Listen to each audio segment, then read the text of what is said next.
Minha diretoria, nós vamos falar da desconvocação do Antony, mas antes disso, se você quiser também ser um comentarista esportivo, ou trabalhar com futebol, ou ser scout de algum clube, etc, etc, o Futebol Interativo dá essa oportunidade para você. Tem diversos cursos para você escolher lá para trabalhar com futebol e o encaminhamento deles também diretamente para os próprios clubes parceiros, para você começar e ter um estágio logo depois de você concluir o curso. Então pega aqui o link na descrição aqui, fala com o pessoal lá no WhatsApp, lá dá uma resenhada, vê o que tem lá, o que te interessa, e daqui a pouco a gente começa a trabalhar junto com esse negócio de futebol aí, que é maneiro, tá? Vou te falar que isso aqui é uma mosquinha azul desgraçada, tá? Tu não consegue parar. Mas vamos lá, o Antony foi desconvocado da seleção brasileira depois de mais alguns prints e acusações da ex-namorada, etc, etc, etc.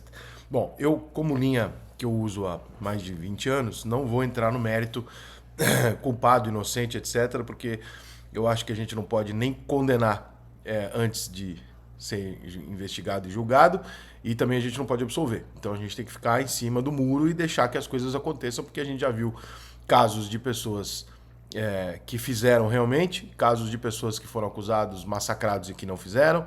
A gente já viu de tudo, né? E, inclusive a gente viu casos, aliás, o que a gente mais vê, ou melhor, a gente não vê, mas a gente sabe, são casos em que tem situações desse tipo e que se acerta um dinheiro aqui por fora e os casos desaparecem, etc, etc. Então, como a gente não sabe se é verdade ou se não é, embora tenha os prints da garota aí, que se não forem sacanagem, se não for nada manipulado e tal, deixam o Antony numa situação meio difícil, mas a gente não pode cravar, né, gente? Porque tem homem filha da puta e tem mulher filha da puta, então como eu não conheço nem o Antony nem a namorada, eu não vou bancar nenhum dos dois, né? Eu não vou bancar que nenhum dos dois esteja certo. Mas a CBF, num momento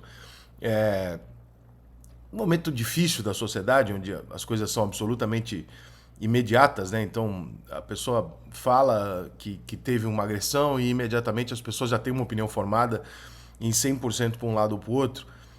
Eu acho que ela toma duas medidas conflitantes. A primeira seria já ter conversado com o Diniz antes, falado, olha, vamos deixar o Antony e o Paquetá fora, pelas questões que estão sendo investigadas e tal, mas não vamos colocar que a gente está contra os caras, o que a gente considera os caras culpados, porque senão a gente vai estar cometendo um erro. Então, só não convoca. Pronto, beleza. Ao permitir a convocação, depois a CBF aparece agora e desconvoca o Antony. Então, eu acho que a CBF deixa um recado razoavelmente claro de que ela entende que o jogador realmente tem culpa no cartório, né? Porque, ele está investigado. Ele já estava sob essas suspeitas e acusações antes da convocação. Então fica uma coisa meio, parece que realmente ele fez merda, então vamos tirar o cara. Se amanhã ou depois, eventualmente, o Antony conseguir sair dessa e falar, não foi nada disso, foi uma armação, etc, etc, fica ruim pra CBF, né? Fica ruim, pode ter até um processo de indenização, etc, por parte do Antony. Então, assim, eu mexeria nisso antes. Eu não sei se eu mexeria nisso depois, no durante. Porque já era uma coisa, né? Já era uma denúncia que já existia. Então, era mais fácil ter evitado a convocação do que desconvocar o cara no meio da coisa, porque você fica dando uma demonstração. Eu acho que assim, olha, eu tenho um pouco de medo midiaticamente do que vocês vão falar. Dá uma impressão midiática, sabe? Porque não tem, assim, o fato já tinha acontecido, né? Então eu acho que era mais fácil ter se preservado direitinho antes, né? E concordo com a não convocação, deixa pra lá, deixa o cara quieto lá, deixa o cara resolver a parada dele e tal. Mas a CBF não pode se posicionar a favor ou contra enquanto não tiver um julgamento e uma decisão, porque amanhã ou depois ela pode quebrar a cara ou não. Mas é melhor deixar afastado, né? E não afastar depois da convocação. Então acho que a CBF acertou em afastar, mas errou na hora, né? Acho que era antes da convocação, já era hora de ter falado pro Diniz, não chamou o Antony. Com certeza a CBF recebeu a lista antes da imprensa, né?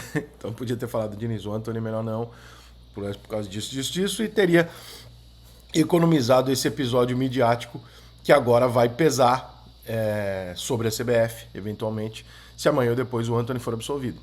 Fatalmente o Antony vai poder, vamos supor, claro que se ele quiser mais convocações ele não vai entrar numas, mas eventualmente ele pode chegar e falar, CBF, eu quero uma indenização aqui porque vocês me tiraram da seleção brasileira por uma coisa que eu não tinha sido condenado e agora provei minha inocência, entendeu? Então, como tudo pode acontecer, a gente não sabe, eu repito, tem muita gente que cobra aqui, né, vai nos comentários e fala assim, Rica, mas você não tá condenando o Robinho. Não, deixa a justiça condenar, depois que a justiça condenou, eu condenei o Robinho, mas antes não. Você não está condenando o Neymar? Não, não condenei e foi provado que ele não fez. Né? Como outros casos foram provados que não fez, outros casos foi provado que fez. Daniel Alves, cara, não se condena as pessoas antes de você ter certeza da justiça apurar e decidir, né? Isso inclusive é a lei, né? A lei diz que você é inocente até que se prove o culpado e não o contrário. Então, tentando seguir a lei, eu espero sempre que as investigações terminem para que a gente possa decidir se uma pessoa está certa ou errada. Então, eu acho que a CBF podia ter agido antes da convocação e não agora. Quando ela faz isso agora, ela dá uma direção sobre aquilo que ela pensa, né? Parece que tem alguma coisa ali que vai dar uma ferrada no Antony? Parece. Mas parece, né? Então, a gente não pode ter essa convicção. Depois disso vieram algumas questões, por exemplo, Paquetá, eu nem sei qual que é o tamanho das provas que tem, se tem ou não contra o Paquetá. Coisa lá na Inglaterra está um pouco mais restrita à justiça. Mas acho que é absolutamente justo que você fale, ó, resolve lá, depois a gente volta a te convocar. Agora não dá. Pra não dar merda, pra não te expor mais, etc, tá tudo certo. Mas o Antony é o mesmo caso, né, gente? Não precisava ter convocado antes. Nessa mesma sequência, nesse mesmo assunto, apareceu o Casagrande ontem falando assim... tiraram o Antony, o Paquetá por causa de aposta, o Antony por causa de uma suposta agressão com a namorada. E o Neymar que cometeu crime ambiental? Eu não sei mais o que falar, gente. Sério, pra mim virou um quadro de humor. Tipo, é uma tara, é uma perseguição pessoal tão bizarra, cara, que você acha que se eu fosse o Neymar, eu tinha ligado pro Casagrande e falado, mano, o que eu fiz pra você, brother? Na boa. Eu só quero saber, é curiosidade mesmo. O que eu te fiz? Eu peguei alguma ex tua, eu fiz alguma coisa que te magoou muito, porque não é possível, brother. Não é normal isso. O Neymar tem um problema lá por causa de uma piscina, de um lago artificial que ele colocou e multaram, desmultaram. O cara é uma coisa absolutamente dele lá, com a justiça lá do Rio de Janeiro, de Mangaratiba, o caralho. O cara não pode ser convocado.